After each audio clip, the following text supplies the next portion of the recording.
Hello friends, very good morning to all of you. So today we are going to discuss PF50, that is why OAuth is not an authentication protocol. So yeah, we just discussed about authorization or delegation protocol in the previous section, and in this section we'll talk like why OAuth2.0 is not an authentication protocol. So let's begin.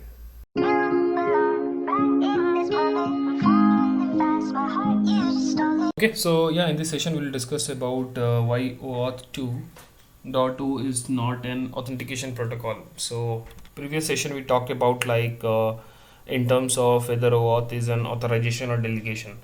So I think we already discussed these things in the past, but just doing a kind of revision and just trying to see if we have any confusion, because these are the very basic questions which you need to know, which you need to understand, so you can answer it properly, and yeah, you at least you understand, because these are the just a common thing, right? So it will not take much time. We'll quickly discuss on this. So let me go to this slide. Yeah. So first we need to answer a fundamental question: what is authentication anyway?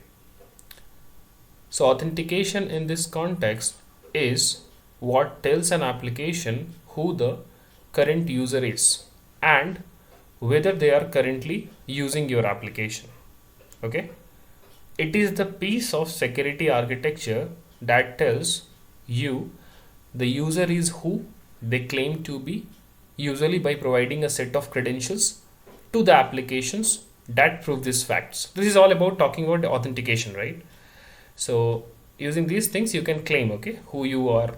Like a practical authentication protocol will probably also tell you a number of identity attributes about this user, such as unique identifier, an email address, and a name to use when the application says good morning. That means here in the practical scenario, if you can see in the SAML case, like we are just authenticating the user, and then we are passing a set of attributes about okay, like which tells about the identity of the user, like the user email address, user member, user role value, user department, user title, like that. Okay, that's a practical scenario of the authentication.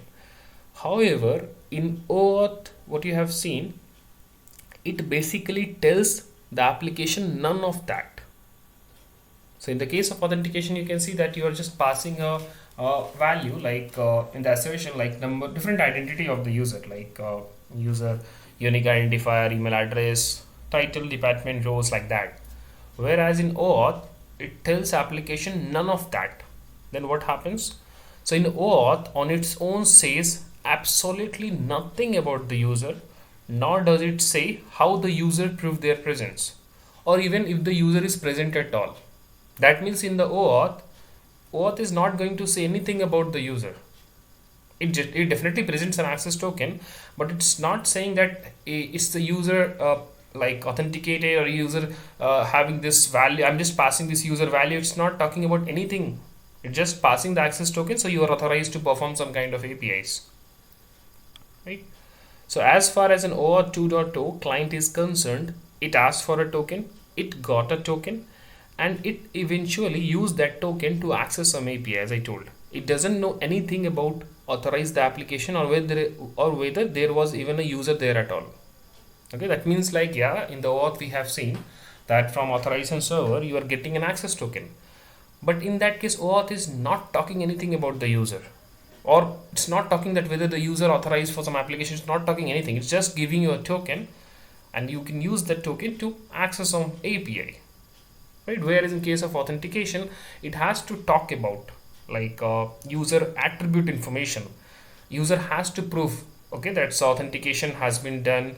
A user have like this values I am passing, like the user member, role value, department value, email address, user ID, like that. Okay. So in fact, many of the major cases used for OAuth 2.0 are about obtaining an access token for use when the user is not able to interactively authorize the application any longer. Like if you remember in our printing example, although it is true that the user logged into both the printing service and the storage service, but the user is in no way directly involved in the connection between the printing service and the storage service. Instead, the OAuth 2.0 access token allowed the printing service to act on users behalf, right? Then only you can just call the APIs, and you able to just calling the storage sites API to access the photos and then able to print. So this is a very powerful paradigm for delegated client authorization, but it's rather antithetical to authentication, in which the whole point is figuring out whether the user is there and who they are, right? So this is just a, I think you already understand the concepts, like in SAML what we did, in OAuth what we did, in OpenID Connect what we did, but at least, yeah, these are just a kind of revision we are doing. Just before the session, previous session, we talked about is OAuth an authorization or delegation. So we try to understand with an example of our printing service example. Then we just cover this part where we are just trying to understand this thing, whether we can say OAuth is an authentication protocol, and if we are not saying, then why we are not saying, right? Because we understand exactly what is authentication and what is this OAuth doing. These are two different things, right? So we never say OAuth as an authentication protocol. Okay, I hope you understand. If you have any questions, please put in the comment section, and yeah, let's jump to the next section. Thank you.